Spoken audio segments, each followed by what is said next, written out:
Om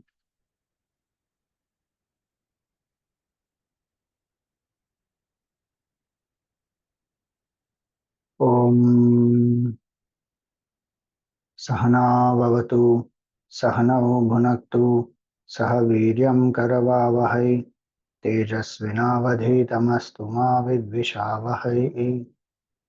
Om Shanti Shanti Shanti. Om Sadashivasamārambhām Shankaracharya-madhyamām Asmadacharya-paryantam Vande Guru Paramparam.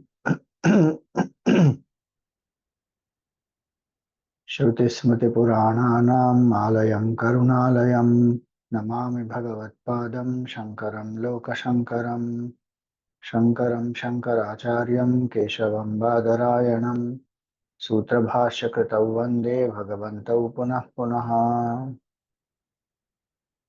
Vasudeva-sutam Devam Kamsa-chanūramardhanam Devaki Paramanandam Krishnam Vande Jagadgurum. Samasta Jana Kalyane Niratam Karunamayam Namami Chinmayam Devam Sadgurum Brahma Vidvaram. Hari Om. Salutations to all. So, in this 11th chapter, we have seen the bhav of Arjun is he feels that not knowing the glory of Bhagavan, he has taken him for granted. So he regrets that, and that's what we had seen, that he says that, ajanata mahimanam tavedam maya pramadat pranayena vapi. Without knowing your true glory, I have acted with ignorance, but there is also a lot of love, and so I may have insulted you for the sake of fun, while playing, while walking, talking, eating, in all these, sitting, sleeping, when I'm alone or in company. Please forgive all that. Tat kshamaye tvamaham aprameyam. So please forgive. Then the last verse that we saw was 43rd, where he says that Pitasi lokasya characharasya. You are the father of this entire universe. Tamasya pujyascha gurur gariyan. And you are the greatest guru. There is none equal to you. Natvat samo asti abhyadika kutonyaha. There is nobody else also. Means you alone are actually Lokatraye apratima prabhavaha. In all the three worlds, there is nobody superior. You are the greatest. And so, please forgive me. These 4 verses are for that forgiveness. 41, 42, 43, 44. So in 44, he gives 3 relationships. Tasmat pranamya pranidhaya kayam prasadaye tvamahamishamidhyam piteva putrasya sakheva sakhyuhu priya priyayarhasi deva sodhum. So tasmat pranamya.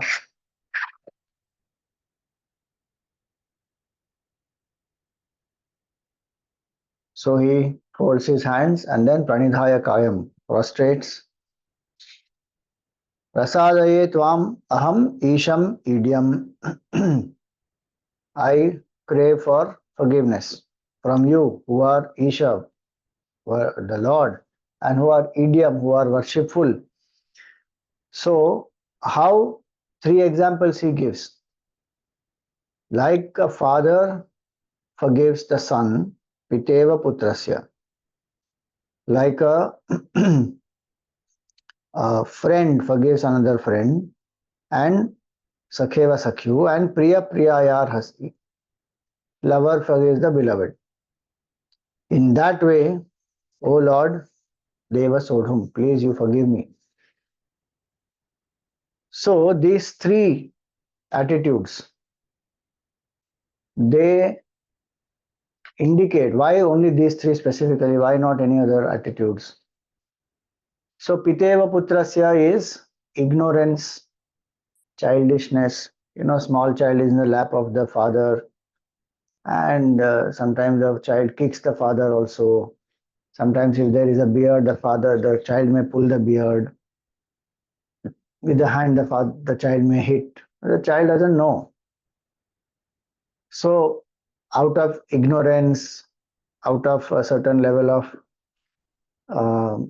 innocence, so the father doesn't take objection. Father doesn't say, "Why is you kicking me? You keep him away."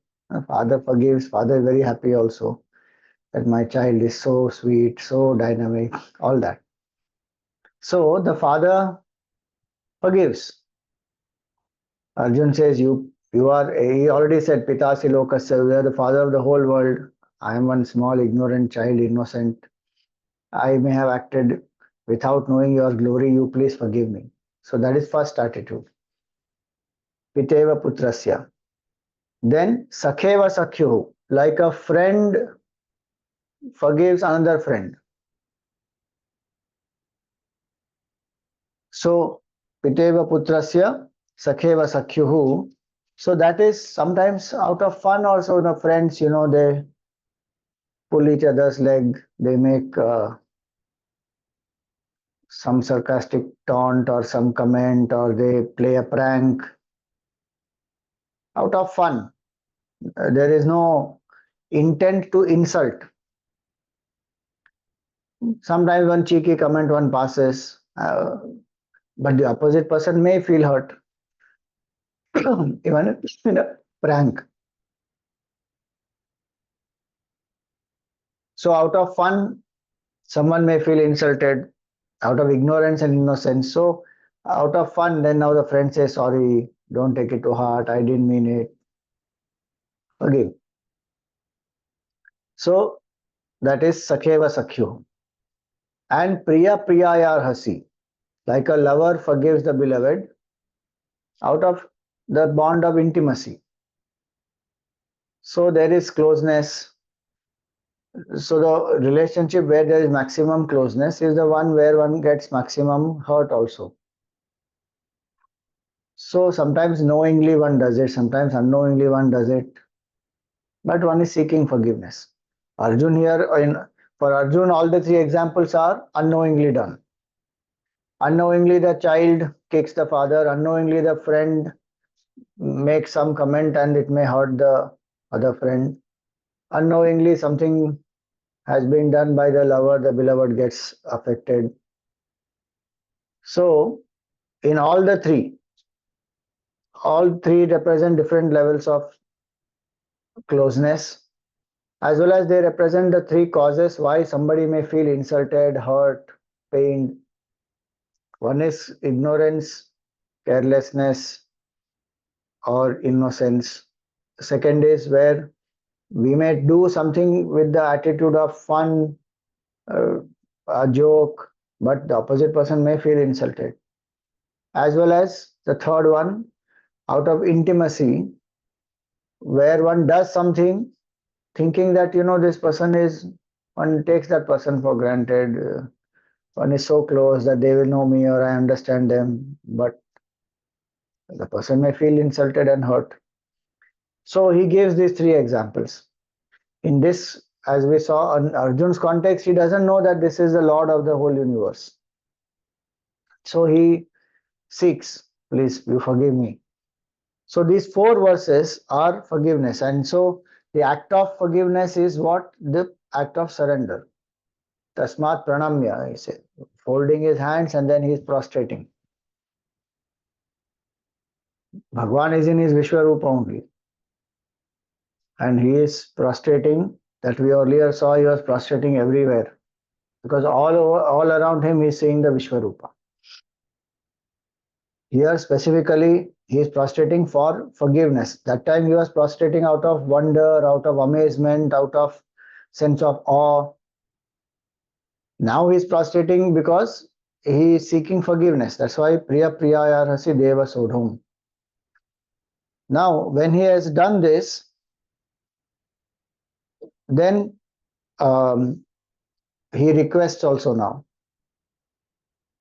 See, in this 11th chapter, we actually see that there are 11 beautiful sentiments.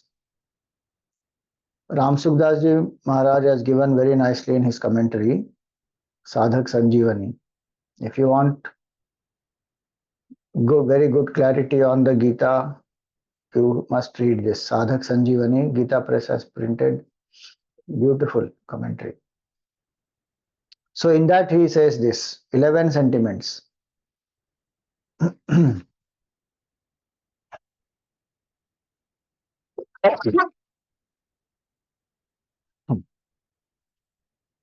Sorry. So 11th chapter, 11 sentiments. What are these 11 sentiments? So first is a sentiment of serenity. And those are from verses 15 to 18. So those are the Saumya Rupa of Bhagavan. So if you see the verses 15 to 18, so there he sees all the divinities, Pashyami Devan Savadeva Dehe, Brahmanamisham Kamalasanastham, all that. So very peaceful, divine, serene form. Aneka Bahudara Vaktra Netra, many hands, many legs, all that. But it is peaceful, serene. So one is sentiment of serenity from 15th verse to 18th verse. Then there is a sentiment of wonder, which is verse number 20. So that we saw that how Arjuna is awestruck with his entire form. So there it comes. Drashtvaadbhutam rupam ugram tavedam lokatrayam pravyathitam mahatman. One is suddenly now he realizes, oh, this Krishna is not just an ordinary individual. He is Lord of the whole universe, and the whole universe as though is, trembling out of fear. So he says that Lokatrayam Pravyathitam Mahatman. So now that is a sentiment of wonder. Then when so many beings are getting destroyed, he sees the sentiment of wrath in Bhagwan. So this sentiment of wrath. Now please remember, this entire sentiment is in the Vishwarupa. All the divine forms, the serenity is in Vishwarupa. The sentiment of wonder is also in Vishwarupa, that beings are wondering about you, the Divine Lord. Same way, the sense of wrath, that Bhagavan is very angry. And Danshra Karalani Chate Mukhani, all that which was said. So verses 30 to 32, Bhagavan is devouring all of them. We saw, no? Kalosmi Lokakshaya Krit Pravriddha. He becomes time and he devours everyone. So that is a sentiment of wrath as though Bhagavan has. Then there is a sentiment of, specifically that Tanshra Karalani is verses 23 to 25. That is a sentiment of disgust that, Churnitai Ruttamangahi, all that was said. The Kauravas and some of the other beings, they are being crushed between the teeth. So there is a sentiment of wrath and sentiment of disgust. So wrath is 30 to 32, disgust is 23 to 25. Then Bhagavan asks Arjun to get up and do your duty. So there is a sentiment of bravery. Tasmat Tvamuttishta Yashola Bhasva Jitva Shatrum Bhungshva Rajyam Samriddham. Get up, Arjuna, do your duty, win the kingdom. Enjoy that kingdom. Bhungshva Rajyam Samriddham. Why? Maya eva nihata purvameva. I have already killed all of them. You are only a nimitta. Nimitta matram bhava savyasachi. So there is a sentiment of bravery, doing your duty. Don't be, dull, depressed. Get up, do your duty. So bravery. So that is specifically verse number 33, which is Nimitta Matram Bhava Savyasachin. Then there's a sentiment of service. Now this sentiment of service is in Arjun now. So 11th chapter gives 11 sentiments. Some are in the Vishwarupa, some are in Arjun. So the sentiment of service is in Arjun, where he will prostrate to Bhagwan. All these verses, some of them are there. Even verse 44 will come. You will see that also. We already saw that 44. This only. This verse is 44. Tasmat pranamya pranidhaya kayam. This. So he prostrates.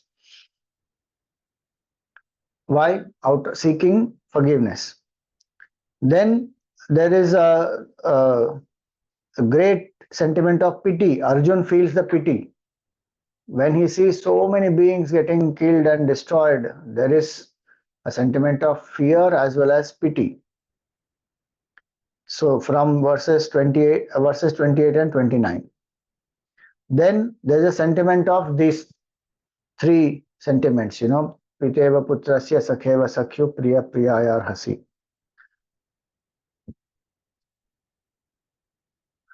With all these bhavs, Arjun is saying, you please forgive me. And then uh, there's a sentiment of humor also, that, oh my God, what did I do? Humor in the sense Arjun thinks of himself and his foolishness. What a dull, dumb-headed fool I was that I treated the Lord of the universe like this. And I called him names, hey Krishna, hey Yadava. So these 11 different sentiments. See, one can say there are more than that also. We can find the specific verses for each of these. But 11 chapter, 11 sentiments. This is one way to understand. And so these different bhavs which come out, some are the glories of Bhagwan and what Arjun saw, and some are the feelings that Arjun himself is going through. Now, this is a very unique form that Arjun has seen. So the next verse starts with that. Adrishtapurvam hrishitosmi drishtva bhayena cha pravyathitam mano me तदेव मे दर्शय देव रूपम प्रसीद देवेश जगन्निवास.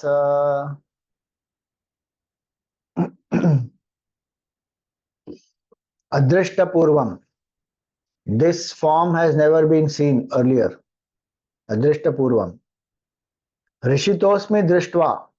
He says, on one hand, I am delighted. So there's one more sentiment here, see. So there is fear, there is wonder, there is delight, there is seeking of forgiveness, there is disgust, there is bravery. All types of sentiments, surrender, helplessness, so many different sentiments. Vishwarupa Arjun goes through. Here he says, I am delighted because what a unique thing Arjun has seen. Adrishta Purvam Rishitosmi Drishtva, having seen this. But along with delight, there is Bhayena cha Pravyathitam Manome. There is also great fear and distress. So his request now. So there is a sentiment of prayer and request. That what should Bhagavan do? Now, having seen, meaning enough now, having seen this, I want this. Like we say, having read the book, he went out to walk. So having read, one action is over, then the next action is happening. Same way, having seen means now that is enough, now the new thing. So he says, now having seen this form, Tadeva me darshaya deva rupam, you please show me your regular form. Prasida devesha jagannivasa. Please come back to your previous form. You are the Lord of the universe, Jagannivasa. But please have some mercy and please come back from the Vishwarupa. You come back to the Saumya Rupa regular form. Because it is very difficult to handle that vision of totality. Suddenly everything is seen in one place. Bewildered he is. He says, I have seen, and goes through various emotions. Now he requests, please you come back to your normal form. So when he has requested this, what is the normal form? Arjun describes that also. Specifically, he says, now you please come to this particular form. What is that form? That is in the 46th one. किरीटिनं गदिनं चक्रहस्तम् इच्छामि त्वां द्रष्टुमहं तथैव तेनैव रूपेण चतुर्भुजेन सहस्रबाहो भव विश्वमूर्ते. So, O Sahasrabaho, O Lord who has thousands of arms, and Vishwamurti, who is the whole universe, is the Lord's form. So, O Vishwamurti, O Sahasrabahu, which form should you come in? Arjun says, Tenaiva Rupena Chaturbhujena. You please come to four. Leave thousands of four hands, you come to four hands. That is relatable. Chaturbhuja Rupa. Tenaiva Rupena Chaturbhujena. What is the Chaturbhuja Rupa? Kiritinam Gadinam Chakrahastam. Oh, but that is only three. That lotus is implied. Shankha, Chakra, Gada, Padma, and anyway, Kiritinam. So actually only two hands explanation is given here. Kiritinam means the crown. Gadinam, Chakrinam. So the mace and the chakra. The Shankha and the lotus are not mentioned, but that is implied. Because four hands and Bhagwan has these in the four hands. Shankha, Chakra, Gada, Padma. So he says, you please come to that form. Ichhami tvam drashtumaham. I desire to see that form because easy for me to relate. So now does it mean that Bhagwan used to regularly be in Chaturbhuja Roop only? Because some people think like that, because he said here, earlier here, Tadeva me darshaya deva rupam. Tadeva, that alone you show me. So they translate that as that regular form of yours, you come back to regular form. And what is that regular form? Chaturbhuja Rupa. In general, Bhagwan manifested with two forms, two hands only. He didn't have Chaturbhuja Roop and all that. Yes, some places when he does some Leela, then he may manifest Chaturbhuja Roop. But otherwise, its regular form as Bhagwan Krishna, he manifested with two hands only.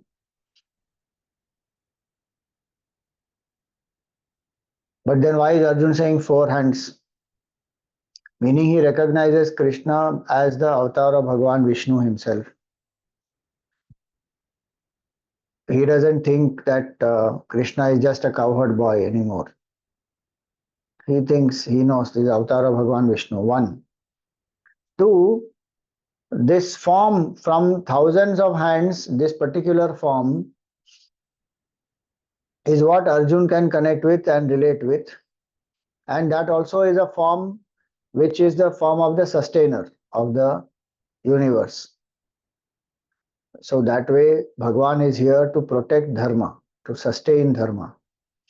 Of course, destruction of adharmic forces also happens, and he sees that. So that is one more reason. And when he says four hands, Gurudev has given one very nice explanation here.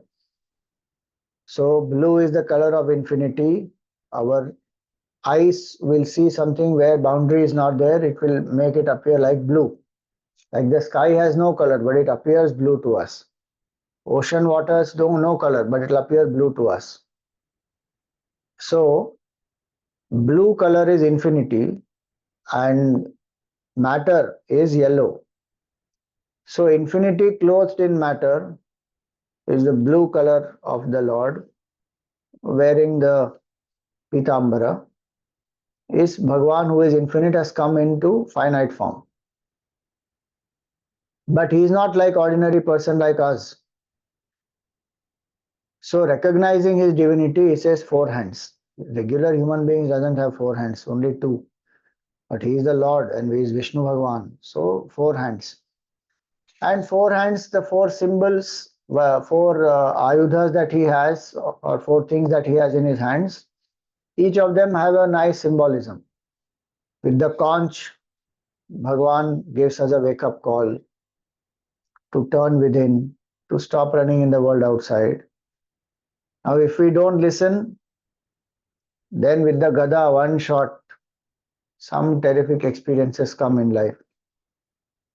Even after that, if we don't turn within, if we don't turn spiritual, if we don't start doing sadhana, then with chakra cuts off our ego. Even if we do with the chakra, the ego is destroyed. Either ways. If we don't do, then more difficult situations come, more troubles manifest also, and then they make us turn within. Because outside, how much one will run? How much ever one runs, finally there will be disillusionment, disenchantment. So Chakra of Bhagwan is working. And finally, what will happen? One will have energy dissipation, one will feel exhausted, fatigued, tired, all that will finally turn that person within. Then praying to Bhagwan, that lotus represents spiritual perfection. Lotus represents detachment. So one cultivates all those and then lives in the world as a Jivan Mukta. So that's the symbolism of the four hands and the four things that Bhagwan has in his four hands. And Arjun now says, you please come to that roop. From thousands of form, thousands of hands, you come to this Chaturbhuja Rupa. Easier for me to relate. And so he prays that you please come to that form. Also, when Bhagwan wants to reveal his nature to everybody, he may not reveal his nature as the Vishwarupa, but he will reveal as Chaturbhuja Rupa. Which is why Arjun says, you please come back to Chaturbhuja Rupa so that I continue to maintain the bhav that you are the Lord, I am a devotee. And so Chaturbhuja Rupa. And after that, Bhagwan anyway will come back to two forms, no problem. But Arjun's prayer is, because just now he said, no, I took you for granted, I am seeking forgiveness, and he prostrates and all that. So suddenly from the thousands of hands, he doesn't want to think of Bhagavan Krishna as just another human being once again with two hands. So please come to Chaturbhuja Rupa. Now when Arjuna has prayed like this, his prayer is sincere and also very devoted he is. So Bhagavan immediately, he listens to the prayer. So now see. Shri Bhagavan Maya prasannena tavarjunedam rupam param darshitam atma yogat tejomayam vishwamanantamadhyam yanme tvadanyena na drishtapurvam. So he says, Maya prasannena tavarjuna idam. By me, out of great happiness for you, O Arjuna, darshitam idam rupam. This Vishwarupa I have shown. By me it has been shown. It is passive voice. Maya prasannena tavarjunedam rupam param darshitam atma yogat. This great form has been shown by me to you out of great happiness, love for you. So I have shown how atma yogat, by my power, by my will. Bhagwan's will only one can see. Even if when Arjun had asked that please show me, Bhagwan immediately showed. But Arjun couldn't see. So then Bhagwan gave him Divya Chakshu. Then Arjun started seeing. All this is the act of Bhagwan's grace, compassion, love for Arjun, and through him for all of us. So he says, Maya prasannena tavarjunedam. Out of great happiness, this form has been shown by me to you. By my powers, Atma Yoga. What is this form? Tejomayam. It is effulgent. Vishwam. The whole universe is in it. It is the form of the whole universe also. Anantam. Infinite. Adyam. Beginningless. And this Yanme, this specific way of this form, Vishwarupa, Tvadanyena na drishtapurvam. Apart from you, nobody else has seen like this. Swamiji, you said Sanjay also saw, Hanumanji saw, Vyasa saw, and Bhagwan is saying only Arjun has seen. See, the point is, in this situation, in this type of a condition, it is Arjun who saw. Others are getting the extra benefit of that. Bhagwan showed it for Arjun. That's what it means. Yanme tvad anyena na drashta purvam. Bhagwan has not shown like this to anybody else. This does not mean that nobody else saw. They saw. But the intent of Bhagwan is to show Arjun. So it is meant for him specifically. Others also benefited, there is no doubt. But mainly it is Arjun alone, and specifically Arjun is in this type of a unique situation where he is in the battlefield. There may be some Mahatmas, even some divine beings, etc., who may have seen Bhagwan in their quiet moments of contemplation, etc. Maybe Vishwarup is revealed to them. Possible. But in this form, in the battlefield, when both the armies are there and the war is about to start, there Arjuna has collapsed. And it's not a quiet scenario like a peaceful, cave in which somebody is sitting or in meditation they are sitting. No, it is a battlefield. People are ready to fight. Conches have been blown and the kettle drums and all kinds of horns, everything has been blown, and now war is going to start. And there in that terrible, tense situation, Vishwarup Arjuna is seeing. That has not been seen by anybody else. And the intent of Bhagwan is to show to Arjuna. And so that's what this means, that nobody else has seen it like this in these type of circumstances. Generally, one associates war with destruction, death, very terrible things. Nobody thinks of spiritual practice in war, spiritual knowledge in war. Here both Bhagwan gave in the between the battlefield, in between two armies. Gave him knowledge also, showed him the Vishwarupa also, Arjun surrenders also, everything is happening there in the battlefield. So Arjun says, Bhagwan says, out of great happiness, I have shown this form to you, and nobody else has seen, meaning this is exclusive. What they say nowadays, exclusive premiere for certain class of members. You get this membership, exclusive premiere only for you. Or they call it a sneak peek. You get a sneak peek first before anybody else. Then he'll release for everybody. Of course, the Vishwarupa doesn't release for everybody.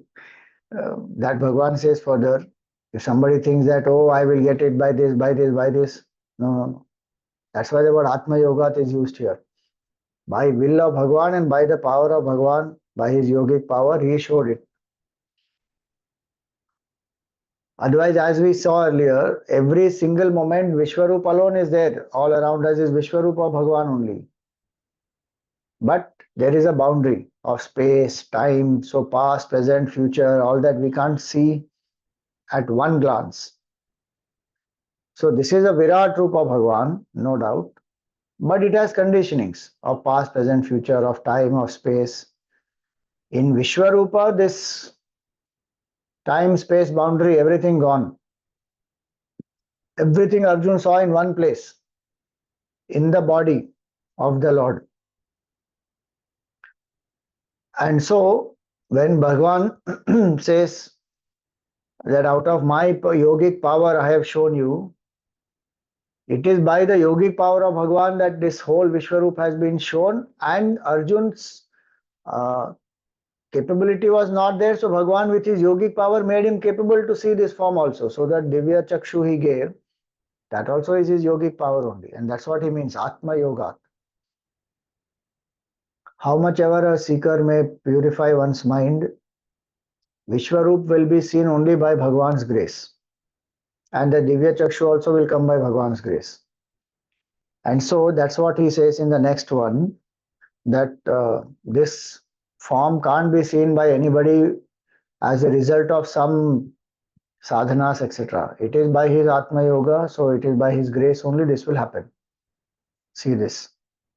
न वेदयज्ञै न वेदयज्ञाध्ययन न वेदयज्ञाध्ययनैर्न दानैः न च क्रियाभिर्न तपोभिरुग्रैः एवं रूपः शक्य अहं नृलोके द्रष्टुं त्वदन्येन कुरु प्रवीर न वेद यज्ञ अध्ययनैः not by the study of the Vedas, not by study of the rituals or performance of the rituals. One may study the Veda, no doubt. One will know through that the nature of Bhagavan is Sachidananda, how our nature is one with the Lord, how we are not this jiva. Then one may know how to do yajnas, propitiate the devatas, seek the blessings of Bhagavan, do the good of the community. All that by understanding the yajna spirit, getting the knowledge, and then applying it, doing the ritual, doing selfless service, all that one can do. Then, na danaihi, not by elaborate dan, nacha kriyabhihi, not by any amount of other rituals, any the daily pujas or even the Ashwamedha Yajna or the 16 samskaras, through none of them. And not even by doing ugra tapas, tapobhir ugraihi, fasting for a long time, not drinking even water, standing on one leg, chanting the mantra, going through all the uh, fluctuations of the weather, so many ways in which one does ugra tapas. He says, not by any of this, evam rupam shakya aham loke, not by any of this can you see this Vishwarupa on this earth. Meaning, this Vishwarupa is not a product of all these sadhanas. This does not mean that this sadhana should not be done. Each of them have their own significance, their importance, and each of them, as per our need, temperament, we have to do. That will help us to align our body, mind, and intellect. But the Vishwarupa cannot be seen as a result of these. This will, of course, purify the mind, make us ready. And from Vedanta standpoint, we say that in such a pure mind, subtle, single-pointed mind, when one contemplates, that ignorance will be destroyed, knowledge arises, one comes to realize Aham Brahmasmi. All that will definitely happen. But this Vishwarupa is something else completely. And so he says, Evam Rupaha Shakya Aham Loke Na. Now you have to connect from all the earlier ones. Na Vedaihi, na Yajna Adhyayanaihi, na Danaihi, na Chakriyabhihi, na Tapobhirugraihi, Evam Rupam Shakya Aham Loke. This form on this earth cannot be seen like this through any of these practices. What? Drashtum Tvadanyana Kuru Pravira. What you have exclusively seen. Nobody else has seen this. Tvadanyena na drashtum. Nobody else can see this, no matter how much they do. And except you. That also shows Bhagwan's love for Arjun. If somebody says, that is partiality, Bhagwan showed only Arjun. And then Bhagwan said also in the Gita that, Name dveshosti na priyaha. There is nobody who is very dear to me and nobody I hate. Samoham sarva bhuteshu name dveshosti na priyaha. I am equal to all people. Then why did he choose Arjun exclusively? See, Samoham sarva bhuteshu name dveshosti na priyaha is the standpoint of Ishvara. Point one. Ishvara, when he gives karma phala, he gives karma phala as per the karmas of the jiva. There is no favoritism there. The devotee will get some special concession and the non-devotee will not get, and the non-believer will get some extra papa. Bhagwan doesn't hate anybody, Bhagwan doesn't favor anybody. As per the system what has been created, karma phala will keep coming. Bhagwan presides over that system and that system goes on. That is this context of Ishvara. Even when he takes a form as Krishna, of course he will express love to the people who are there. He will express all types of emotions.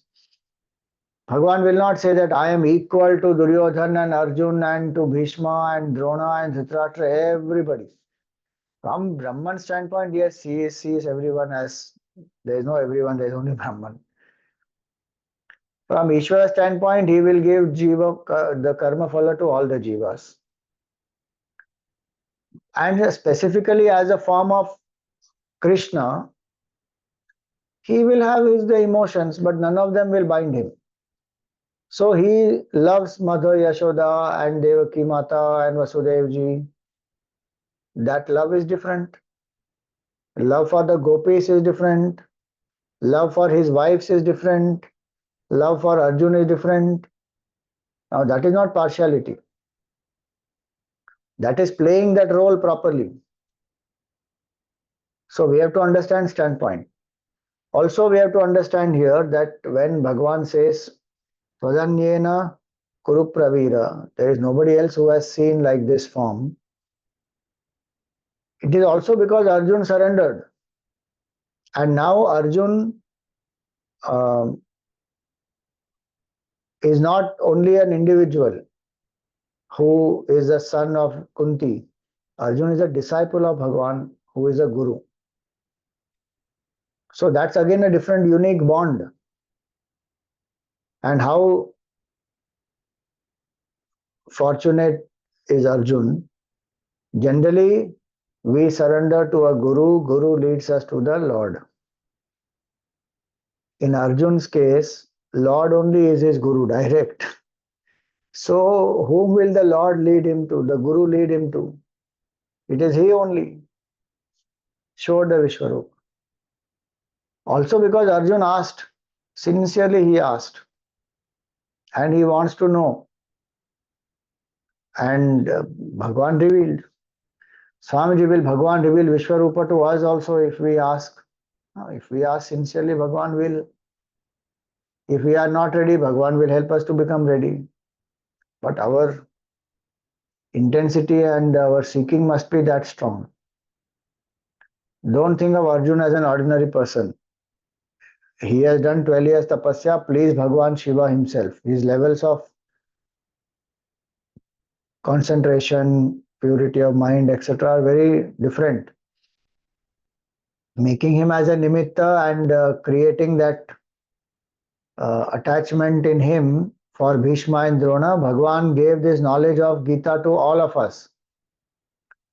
Otherwise, Arjun is Nar Rishi and Krishna Bhagwan is Narayan. So Nar and Narayan manifest as Krishna and Arjun, Arjun and Krishna, respectively. So it is a Leela that they are doing for us from that standpoint. So here it is not partiality. Here it is the love of Krishna Bhagwan for Arjun, love of the Guru for his disciple, and that Guru leads him to the divine. And in the divine, what is the divine? The divine is totality. From individuality, when we have to rise, we need totality. Our individuality surrenders to the totality. And what is that surrender actually? One will realize that the individuality never existed only. It was always the totality which was always there. That false notion that the wave has, I am the wave, is illusion. It was always the ocean alone. The wave has always been the part of the ocean. But that wave, forgetting its connection to the ocean, then takes pride about itself and I am big wave and I am this wave and I am that wave. Arey, you are always the water only. Even when you think you are so big, so small, whatever one thinks, it is only ocean which is there. So what exists actually? Individuality doesn't exist only. But then Swamiji is not individuality, I mean the totality, a composition of or a collection of all individuals put together is the total. No.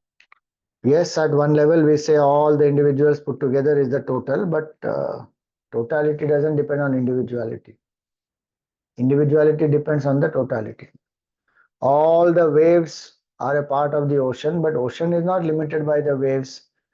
If all the waves disappear, also ocean will still remain. The waves depend on the ocean. Ocean doesn't depend on the waves. Same way, individuality is from a standpoint of one body, mind, intellect. We say there's individuality, but actually there is no individuality, truly speaking. It is already a part of the total, full. So the moment one sees the total, one realizes, Array, this is the truth. And I am that consciousness appearing as this whole world. Then why will I identify with only one thing? If I am the waker who is lying on the bed happily, and I am the creator of the dream using the power of my dreaming, I have become the dream creator, and now I am only appearing as the whole dream world and all the dream characters. Why will I hold on to one character of the dream when I am the waker and I am only the dream creator? For what joy? The moment one recognizes that there was only waker's mind throughout, where is the individual character independent? It does not exist only. So Arjun sees the vision of the totality, and the Guru, Krishna Bhagwan, has led him to that vision of totality, showed him.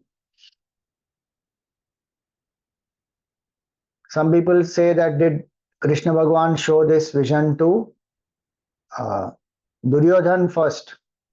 Duryodhan Dhritarashtra, in the Kaurava Sabha, when he went as a Shanti Dut. This type of a Vishwaroop he didn't show there. He showed his glory and his power, so he became big in size and all that, and he showed I am Ishvara, all that. But this Vishwarupa, that, because for that one required that demand, that surrender, that purity. Arjun surrendered. So, and Arjun then asked in the 11th chapter, Bhagavan is showing this. He didn't show him in the beginning saying, Arjun, look at this is my totality, you are only an image, now fight. Arjun would not have been able to understand that at all. He would have become more confused.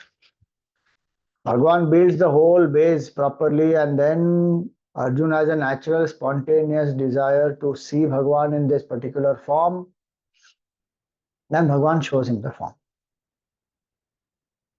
Then his individuality, he understands, oh, there's nothing called individuality, there's only one truth. So there's a beautiful aspect. Drashtum tvadanyena kuru pravira. Nobody else has seen this type of a vision. Now Arjun said, no, that there is fear, all that in him. Bhagavan assures him, saying, don't have fear. Chill, cool down, be relaxed. See this. Ma te vyatha ma cha vimudha bhavaha दृष्ट्वा रूपम घोरमीदृङ्ममेदम् व्यपेतभिः प्रीतमना पुनस्त्वं तदेव मे रूपमिदं प्रपश्य. So Bhagavan tells him, Mate Vyatha. Don't have grief, despair, because suddenly the vision is of the totality and it is not familiar. And all the things one shot in one place when he's seeing, absolutely unsettling. So he says, Mate Vyatha. Don't despair. Macha Vimoda Bhavaha. Don't get confused, deluded. So drop fear, drop this despondency, grief, drop any confusions in your mind. Drishtva rupam ghoram idrim mamedam. Having seen this terrific form of mine, especially all that death and destruction and all that he saw, Bhagavan says, don't be so astonished at it or, have this type of fear. Vyapeta bhihi. You drop all the fear. Prita mana punastvam. You again invoke love in your heart with a happy heart. Punastvam tadeva me rupamidam prapashya. That same form you see again. Meaning what form Arjun saw first in the Vishwarupa, before the whole Vishwarupa manifested, he saw Chaturbhuja Rupa. He said, you come and see that form again. So cool down. From Sahasrabaho, Bhagwan came back to Chaturbhuja Rupa. And Arjun, he reassures. Maybe you may visualize that, with a hand where he holds a lotus, he is patting Arjun's back and saying, chill, chill, relax, it's over. Nowadays, what people say, no, just breathe. If somebody is very anxious, then people say, just breathe, breathe, take some deep breath. I'm not trying to make fun of that. I'm just saying that breathe. Like that, Bhagwan must be telling Arjun, Arjun, just relax, breathe. I've come back from that Vishwarup. Now I'm seeing the form of this Chaturbhuja Rup. Now I'm standing in front of you. So Bhagwan assures him, drop all your fear, relax, be happy. I've come back to the Rupa, Chaturbhuj Rup that you asked. Tadeva me Rupamidam Prapashya. And see properly, see carefully. Once again you see Prapashya. That same form I have come back to. Now it's over. That Vishwarupa, Bhagwan has withdrawn. Now when Bhagwan has done that, Sanjay was reporting to Dhritarashtra. So we saw the description of Sanjay. So we saw Sanjay's description of Vishwarupa to Dhritarashtra first before we saw Arjun's description. Which also means Sanjay saw, no? Otherwise how will Sanjay describe? So now again, when Bhagwan has come back to his Saumya Rupa, Chaturbhuj Rup, then Sanjay is reporting that to Dhritarashtra. So what is that? He says, Sanjaya uvacha ityarjunam vasudevasthathoktva swakam rupam darshayamasa bhuyah ashvasayamasa cha bhitamenam bhutva punah saumya vapur mahatma. So he is repeating the same thing here again. Iti arjunam vasudevas tathoktva. So the son of Vasudeva, Vasudev, in this way, when Arjun asked him, then Bhagwan came back to his Swakam Rupam Darshayamasa Bhuyaha. He showed him his regular form once again, meaning he again came back to normal form. Ashvasayamasa cha bhitamenam, and Arjun was scared. So Bhagwan assures him, reassures him, Bhutva Punah Saumya Vapur Mahatma. And once again he has become Saumya Rup, serene form, peaceful form Bhagwan has taken. And that specific form when he says, Vasudeva word is used. Na? Ityarjunam Vasudevas Tatha. Vasudevas Tathoktva. So in the house of Vasudeva. So how was Bhagwan born there? First he comes in Chaturbhuj Rup only. Makes them aware that I am the Lord who has come in this form as your son now. Otherwise, how will they know? One. Two, he fulfilled the promise that he gave to them. They wanted Bhagwan as their son. For 3 births, Bhagwan was born to them as the son.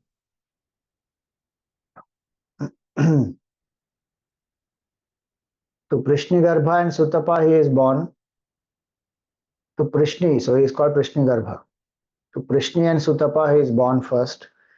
Then he is born to Kaushalya and Dashrath Maharaj, who were Manu and Shatrupa earlier. And then he is born to Vasudeva and Devaki. With the same parents in all the three births, just in different form. Same jiva in different form. So that promise he has fulfilled, and then he is born as Krishna Bhagwan to Vasudeva and Devaki. So now Bhagwan, when he is come back to that form, Chaturbhuja Roop, Arjun, Sanjay narrates to Dhritarashtra that having shown that whole form, Vishwarupa, and when Arjun asked, now Bhagwan came back to Saumya Rupa, and Arjun feels assured. Now Arjun says that in his own words. Arjuna uvacha दृष्ट्वेदं मानुषं रूपं तव सौम्यं जनार्दन इदानीमस्मि संवृत्तः सचेता प्रकृतिं गतः. And so he expresses his mind state now. What does he say? Drishtvedam manusham rupam. Now seeing your human form. And what type of human form? Is it still angry that he saw in the Vishwarupa? No, no. Saumyam Janardana. That's your form which is peaceful, serene, happy to look at. Idanim asmi samvritaha. Now I am composed. Otherwise I was unsettled, disturbed, and going through so many different ranges of emotions. Now I am composed. Idanim asmi samvritaha. Then sacheta prakritim gataha. And this, my true, means I have come back to my nature. Otherwise I had suddenly lost, I felt lost. Now I am back to my nature. I feel assured, I feel composed, I feel calm that you have come back to this Rupa. Because suddenly he was pushed into this vision, as though. Pushed into this vision meaning this came, Arjun didn't expect, it was unexpected. So Arjun did not expect this Vishwarupa will be like this. And yes, Bhagwan did give him Divya Chakshu, because of which he saw the Vishwarup. But that does not mean that he is shielded from any of these emotions that he went through. That it is just like a uninvolved observer, he is seeing this. No, no, no. He saw that Divya Chakshu was for him to see the Vishwarupa. The response that he gave for what Vishwarupa he saw, the response that he felt, that Divya Chakshu won't interfere in that. That is his individual response. And that's the beauty of that he goes through all ups and downs in this Vishwarupa also when he sees. And now he has come back to. Now, does it mean that he got identified with his individuality again? Yes, because that working has to happen through individuality, but samskar will be there in the mind. One will know. And at the right time, that will lead that person to ultimate realization also, where one will then be able to drop the individuality easily. And again, functionally identifying with the body does not mean that one is always deluded. If one thinks I am the body, then one will feel deluded. Otherwise, no. One may identify functionally, okay, this is the role I have to play, I am doing this as my offering to Bhagwan, as my protection of dharma, so I will play the role. Like how the actor does. Now, actor knows that he is not this role. And actor plays the role. While he is acting, he thinks he is the role, identifies fully with it, but the moment that shot is over, disassociates from it. Same way. So Arjuna has come back to his Saumya Rupa, he has regained his mental balance. Now, the last few verses, they explain about the uniqueness of this form and the seed for the bhakti marg. That is in the 55th verse. the last verse of this chapter. So these last three verses, 52, 53, four verses we have to take, 52 to 55, that we will take up on Sunday. I don't want to start that new chapter, new section now. We will do that on Sunday in the evening, because this next 2, 3 Thursdays are busy with some other programs. And so I don't want to delay that after 3, 4 weeks, no point. So this Sunday again, same time, 7 o'clock, maybe 7 to 7:45 or 8, we will finish. So that we will take up on Sunday.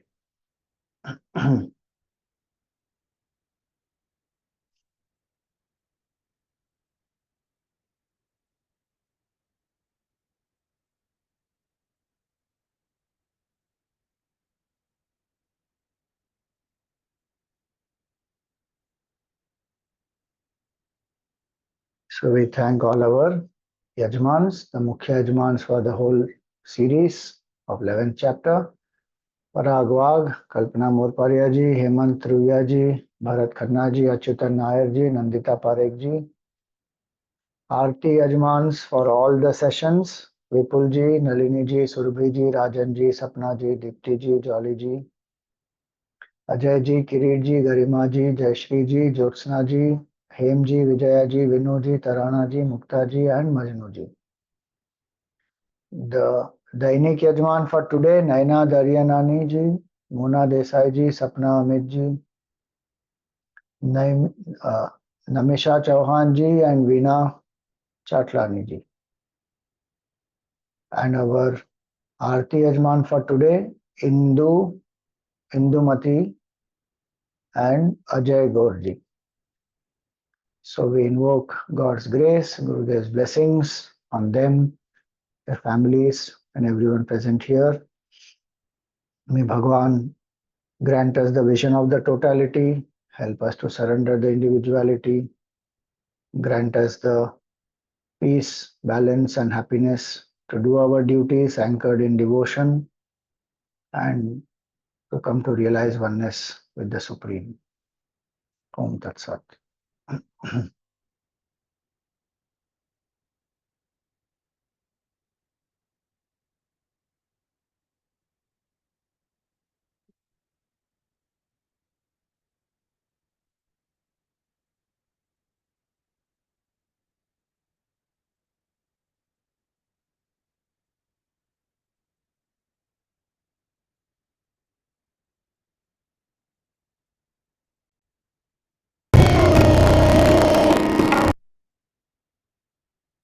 Why this keeps happening? I don't understand. Every time.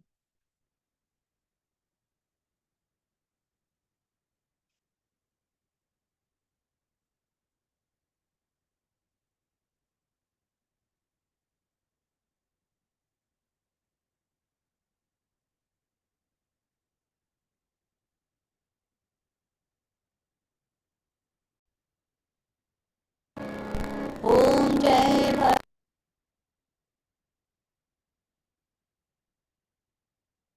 We will play this without the audio, and we will sing.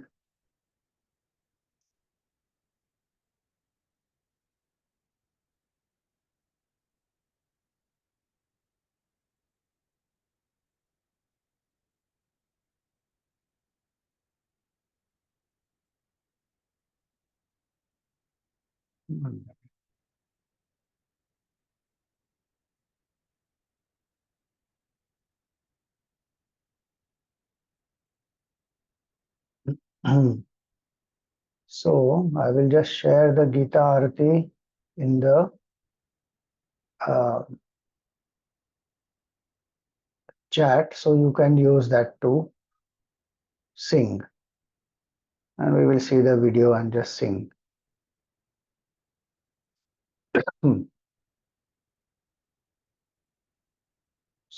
So this is the Gita Arati you see in the chat, and then we will sing using that.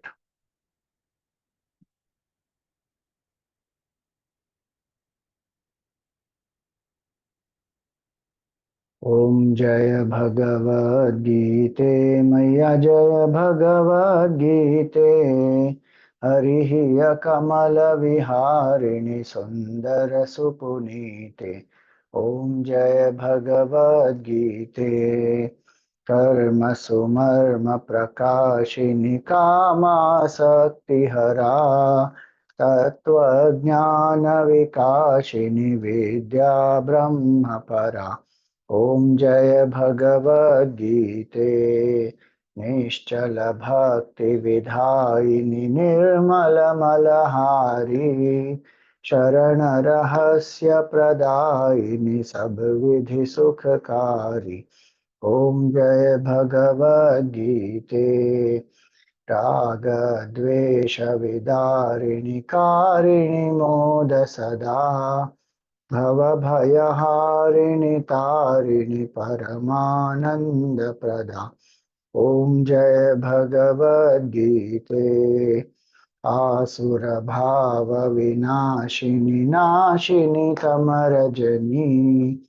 दैवी सद्गुणदायिनि हरिरसिका सजनी ॐ जय भगवद्गीते समता त्याग सिखावनी हरिमुख की बानी सकल शास्त्र की स्वामिनी श्रुतियों की रानी ॐ जय भगवद्गीते दया सुधा बरसावनी मातु कृपा की जय हरिपद प्रेम दान कर अपनो कर लीजय ॐ जय भगवद्गीते ॐ जय भगवद्गीते ॐ जय भगवद्गीते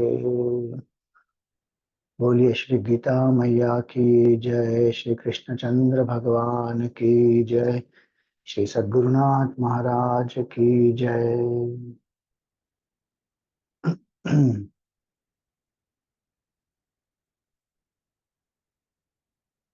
Steps to the spiritual path. Which steps? The whole Gita is steps to the spiritual path. I don't know which steps are you referring to. In the chat, somebody has asked that question. Explain the steps to spiritual path.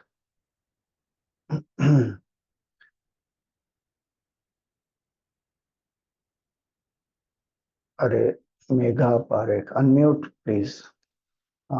You unmute and ask the question. Swamiji, I wanted to ask Hariom Swamiji, first of all. I wanted to ask this one thing which I always have in my mind, but it is related to Mahabharata war, after the Mahabharata war. That why does Vishnu Bhagwan, Krishna Bhagwan, tells Arjun and tells other Pandavas to pray to Shiva after the war? Because Arjuna himself has seen Krishna Bhagwan as a, you know, as a in Vishwarupa, so he knows that Krishna Bhagwan is Vishnu himself. So that's a question that's always there in my head. So there are different reasons behind some of the things that Bhagavan does. Shivji is a destroyer, and Ghora Papa, when sometimes it happens, then Shivji helps the Jiva to destroy the sins and come out of that. Not that Vishnu Bhagwan is any lesser or incapable, both are one and the same, Shiva and Vishnu are the same. But through that Leela, Bhagwan manifests as Kedarnath Ji, no? That's why that happens. As a Jyotirlinga, he remains on the earth. Because when they go and the Brahma Hatya dosha they have, because they have killed so many, one is their own family members, but also there are other great people like Bhishma, Drona, and so many of them who have been killed. Not that they did anything wrong, they did dharma only to protect. But the idea here is if the scripture says that when you kill a Brahmana, then this Brahma Hatya dosh happens, XYZ, when you do Brahma Hatya dosh happens, then to keep the Maryada and to keep the man of the scriptures, then Brahma Hatya dosh, then Prayaschitta also should be done. So they go and do the Prayaschitta and they ask Vedavyas ji Vedavyasji says you have to worship Shiva. It's not Krishna who says that. I don't know from where that came, but from what I understand, they go to Vedavyasji because they feel guilty and all that. And then Vedavyasji says, go and worship Shiva. The only one who can remove this Brahmahatya dosha is Bhagwan Shiva. And so then they worship Bhagwan Shiva, and then so they go to Varanasi, and then Bhagwan, they don't have darshan of Bhagwan there. Bhagwan has moved away from there. You know, so from Varanasi, then they go to one more place they go. I forget one more place. From there also Bhagwan is not there, and they are directed to go to uh, so from Varanasi, Bhagwan, they go to um, the area where Kedarnath ji is there. Bhagwan has come to Gupta Kashi. Sorry, from Kashi, they go to Kedarnath. From there, Bhagwan has come to Gupta Kashi.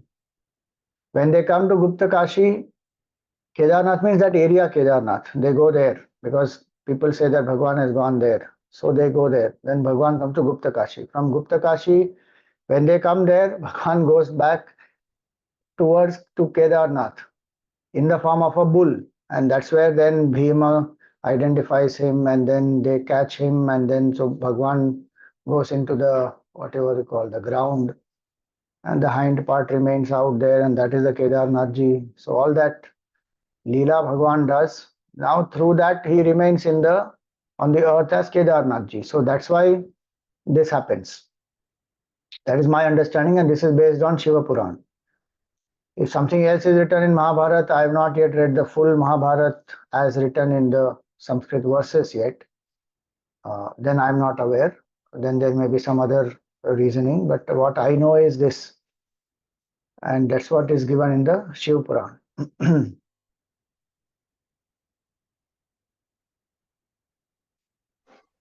Yes. Hari Om Swamiji, am I audible? Swamiji, just a small clarification. You said when Bhagwan is born, his parents Devki and Vasudev know that he is Bhagwan. But then he moves and he's with Yashoda. So I'm not sure whether she knew, because when she tries to open his mouth and when she looks in his mouth, she also sees the cosmic form, because she also says that all the planets and the solar system all were existing inside his mouth.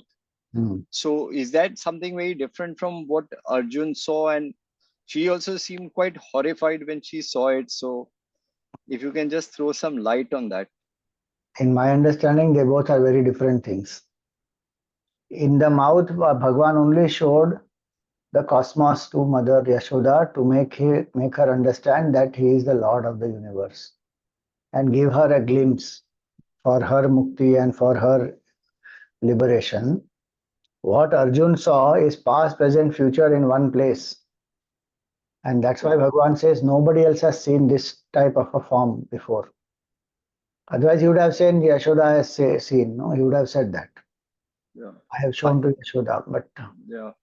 Because I just assumed that the planets and solar system and what she describes and some of the graphics that we've seen, it kind of sounds or resonates a lot with this. So that's why I just clarified. It will resonate because this Vishwarupa includes everything. So she must have got a sneak peek of this Vishwarupa. Arjun got the full picture. Something like that. Okay. Okay. Thank you. Hari Om Swamiji.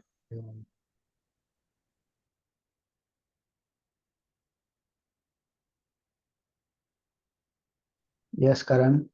Hari Om Swamiji. Swamiji, in this chapter, you had taken up the point about how, Bhagwan asks Arjun to be an instrument merely, and how, you took that as an example, and you gave us all also the sort of the example of how we need to surrender our actions to Bhagwan and become an instrument. And then you gave the example of how somebody who's tamasic has to first take up action, take up goals, and then, develop Rajoguna. And then, when stress starts to come in, and then they start to, practice Karma Yoga more deeply and start to dedicate their actions to Bhagwan, then, they start to develop this ability to surrender. So my question actually was, is it not possible for somebody who's tamasic to actually also derive inspiration from a higher ideal, or from, let's say, or is the tamasic person unable to dedicate actions to Bhagwan, and has to necessarily go through Rajoguna before he can access that state, or it's not possible for a tamasic person to experience that. See, it's not that tamasic person can't experience sattva guna, but abidance in sattva guna may be difficult because tamas and sattva look same. One. Two, one can dedicate. So tamasic person also can say that, okay, I get up now, I dedicate this action to Bhagavan.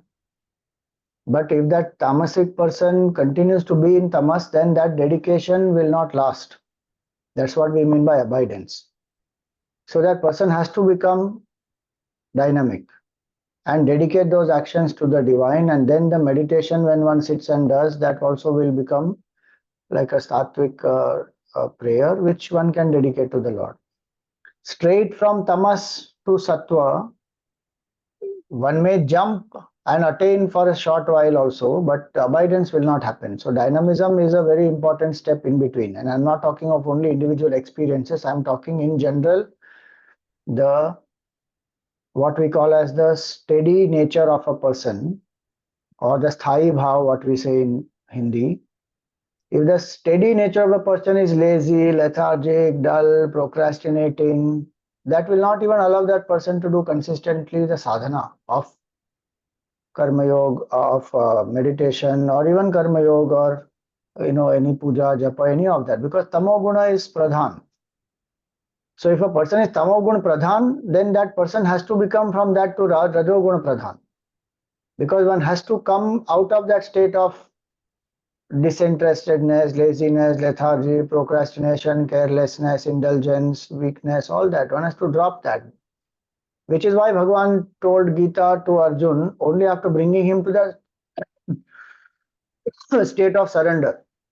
The answer is in the Gita itself. Arjun was in a tamasic state or not. He resigned. He says, I can't fight. Threw away the bow and arrow. He came down from the chariot, tears in his eyes. What did Bhagavan do? One whip he gave him first. Not physically, but mentally he told him, Klaibyam masmagama partha naitatva yupapadyate.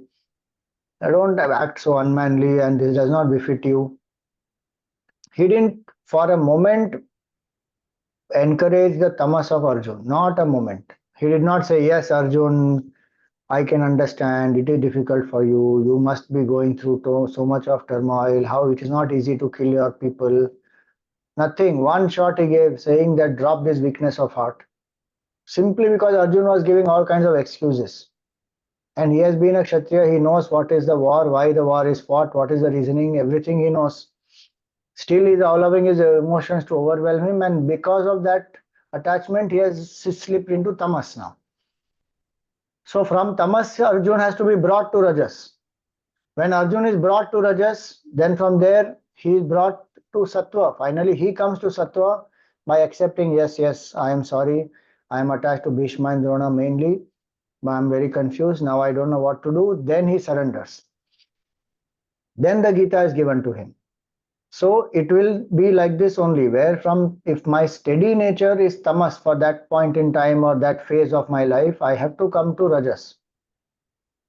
Then that rajas will help me to come to sattva, and then only I can go beyond. So that's the progression of the three gunas. So how you said that tamas and sattva look very alike. Could you just elaborate a bit on that? So if somebody may be dull and sleepy, or somebody may be meditating. If you look at both of them, they look similar only. But one fellow is sleeping, one fellow is meditating. One. Two, somebody may be, suppose, I'm just giving us another example. Somebody comes and tells you some insults you.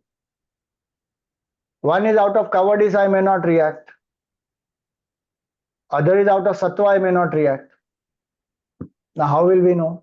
Of course, external signs, etc. If you see, then you will know. But otherwise, they look similar. If you see only the body and the action, etc., then both of them are not reacting.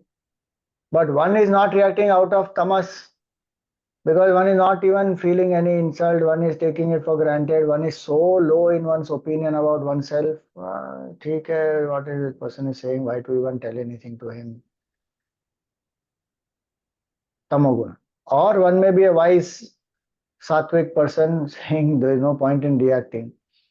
This equanimity is more important than going on reacting. How much can one react? Now, how will one know? So they look similar. Detachment and disinterest, they look similar. Somebody is appearing detached and somebody disinterested. Both of them, they look similar. So tamas and sattva in many situations, I'm not saying always, but in many situations, tamas and sattva will look similar. And unless one doesn't think properly, one will misunderstand one to be the other. And that's why escapism and renunciation also look similar. Those who are escaping from duty because they don't want to face some challenge, problem, or work hard, etc., take the garb of some sattvic quality as though, and then they say, I'm renouncing the world, and then escape. But the person who has proper vairagya, who has done vivek, vairagya, and then out of that clarity, one has renounced, and that's a very different type of renunciation. Of course, in time, things will prove itself, obviously, because the person who has escaped will not be able to live. And that's why we say from tamas to sattva, you can't jump. It is impossible. The tamasic fellow, if he has renounced out of escapism and disinterest and laziness, will fall. This sattvic person will rise. So that's how it is. And that's why we have to be alert, whether my mind has sattva or my mind has tamas. And what is my intent? Yeah. Thank you, sir.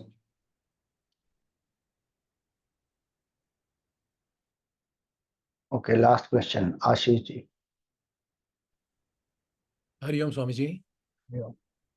I have a question about what you've said in previous classes, which is about the spiritual standpoint, and the highest spiritual standpoint being that Bhagwan is the Karta.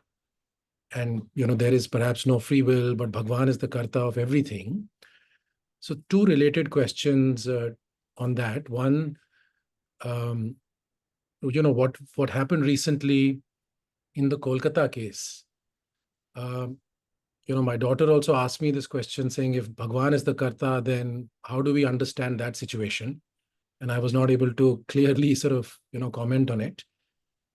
And the other is, if Bhagwan is the Karta, then on two different aspects, where one, there is a person, there is a jiva who's doing good, then that good leads to more good and more and more. It's a multiplication effect. And is it that someone who's done wrong, continues to have a negative downward spiral and perhaps has no hope to, come out of that cycle? So those were really the two questions. So we have to understand Bhagwan as a Karta in the complete picture, okay? We may get confused when we think of Bhagwan as a Karta only in certain individual cases, barring the totality. That is where the mistake will happen. Yes, what happened in Kolkata, very unfortunate, tragic, and there is no doubt that it should not have happened. And even when it has happened now, the way in which things are is very sad. The perpetrators should have been brought to justice, and whatever the lapse has happened, etc. Now, from the totality standpoint, if you have to see, when we say Bhagwan is the Karta, then Bhagwan is the Karta for everything. Bhagwan is the Karta through the judges also, Bhagwan is the Karta through the parents, through that doctor, through the principal, through the protests that are happening. Everywhere Bhagwan is the Karta, not only in one.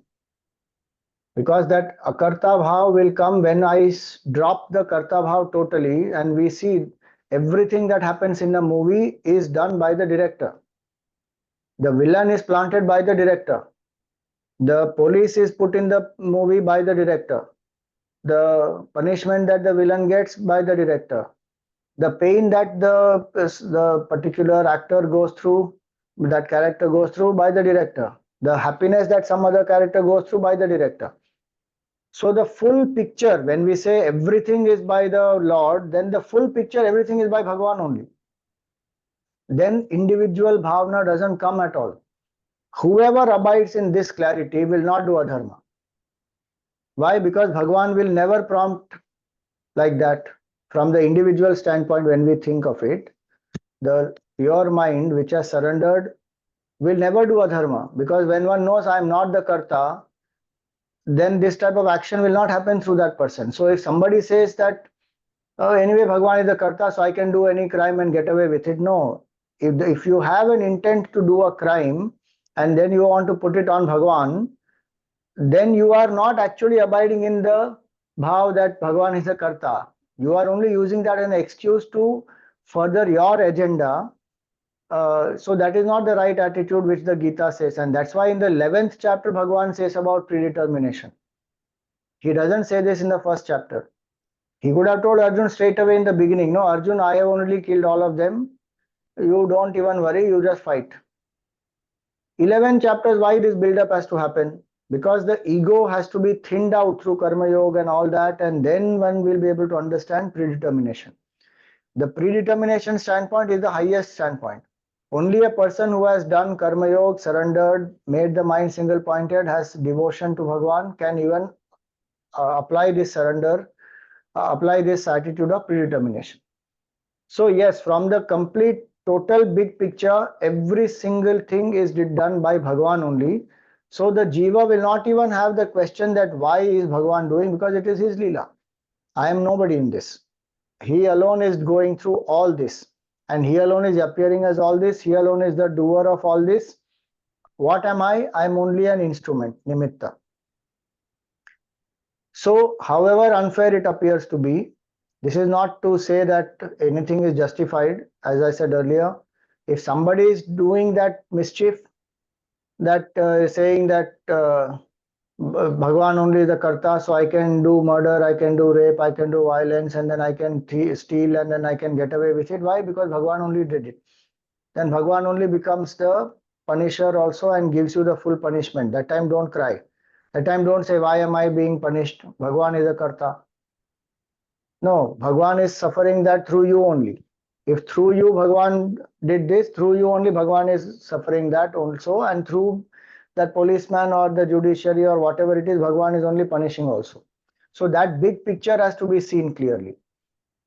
And yes, this big picture is not going to be easy. And obviously, the one who has suffered and one who has gone through pain, at that point, one can't tell that person this philosophy that, you know, it is all the doing of Bhagwan. And at that point, one has to apply Purushartha. At that point, one has to say that what is dharma has to be done, and what is adharma and adharmic forces have to be destroyed. And that's one of the reasons why Bhagwan took avatar also. No, in the big picture, when we say Bhagwan is a karta, is Bhagwan sitting quietly when adharma is increased? No.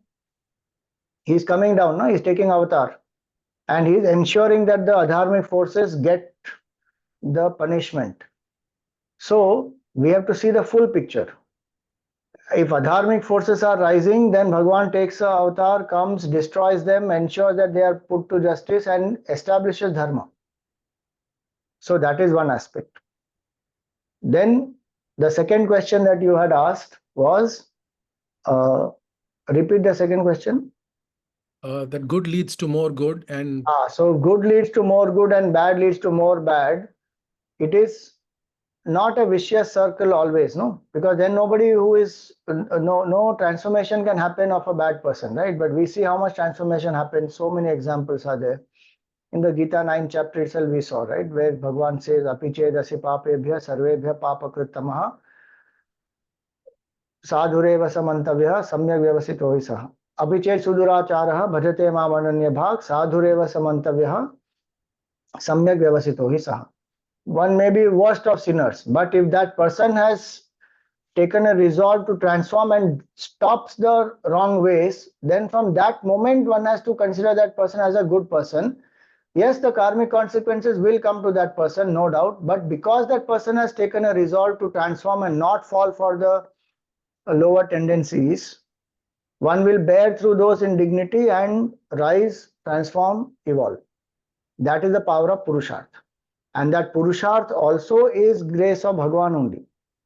Bhagwan makes that satsang come into the life. Bhagwan makes that person understand his mistakes, accept the mistakes, repent for it, brings atonement for it, helps that person to rise above.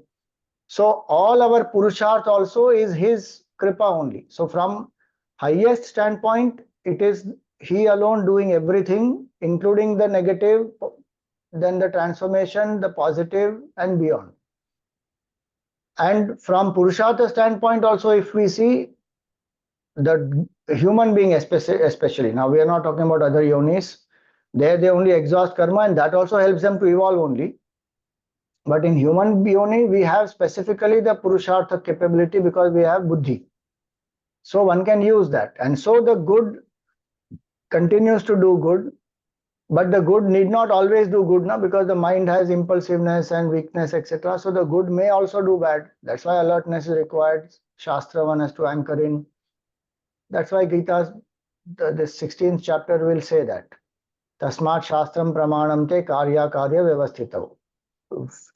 Do actions according to the scriptures.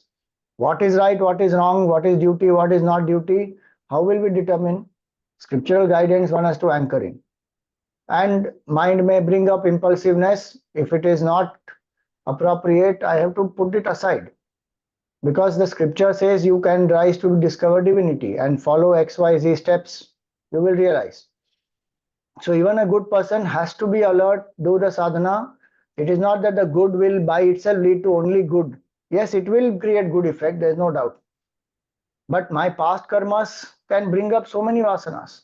And it is not that bad person will only be spiraling down to bad. Again, some punya karmas of the past, etc., will come up and the opportunities will come, satsang may come. So the transformation will happen. So what I need to focus on in the second question, the answer is focus on Purushartha. To ensure that the good does not fall to bad because of weakness and continues to do good and finally use the good to go beyond good. Sadasat Tatparam Yat, it came in the 11th chapter. Go beyond good and bad means beyond the mind. So good has to go beyond the good, bad has to go beyond bad, come to good. So that's the journey. And all this will happen through Purusharth. Deep down one should know very clearly as one comes to 11th chapter, etc.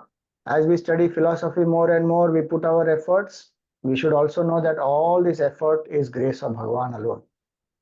Because how much is my contribution? Think about it. Even for this one Gita class to happen, how many factors are there together which Bhagavan brought together or not? The Zoom technology has to be there, the equipment has to be there, then our time, ability, so many things have to come together. You have to be there, I have to be there, knowledge has to be there, our ability to understand has to be there. I mean, how much? All that who brought together? We may say, I am attending Gita class, I am taking out time and I am studying and I am listening, I am reflecting. That is very small. Compared to the totality, the amount of factors that have to come together for this one experience to happen, it is all Kripa of Bhagavan only. So my Purusharth also is his grace. If that is understood very clearly, there will be no sattvic ahankar of sadhana, of ego, of knowledge, of scripture, of self-effort, none of that. One will say it is all Kripa of Bhagavan. In all situations, good, bad, indifferent, everywhere.